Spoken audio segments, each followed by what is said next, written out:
So my name is Mark Albon. I am originally from South Africa, but I now work for the Commonwealth Secretariat in London, where I am the head of the Countering Violent Extremism unit.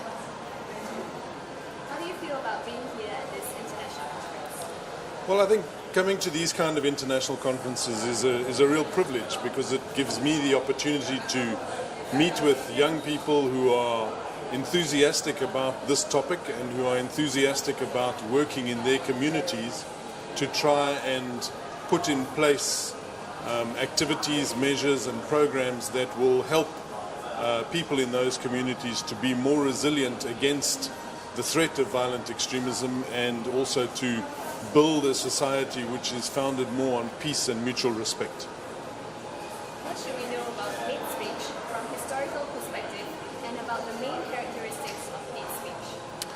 Well, hate speech has been a common feature throughout human history. There's always been a tendency amongst human beings to focus on the weaker in society and to subject them to ridicule and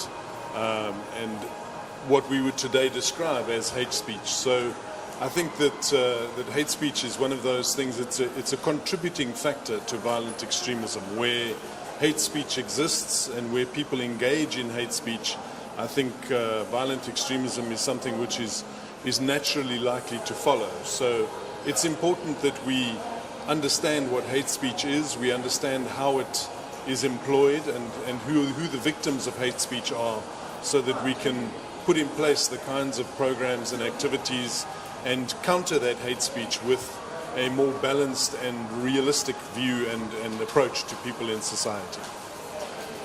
What can young people do to take action against hate speech?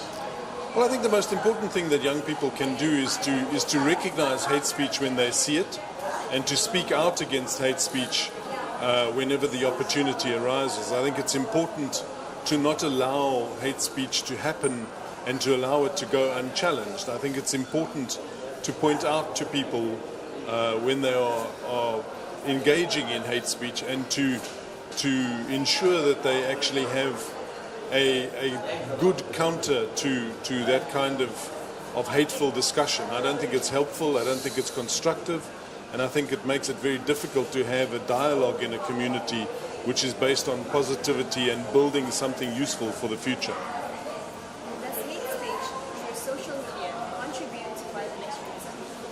I think hate speech finds an easy channel in social media. Social media affords people a certain anonymity in terms of the way that they communicate with the world. So it's easy to engage in hate speech through social media, but I think at the same time, if those of us who are focused on trying to counter hate speech, if we use social media in a smart and a focused way, and we work hard to ensure that when people are engaging in hate speech using social media, that we use the same tool to counter that hate speech, I think social media can be a very positive thing.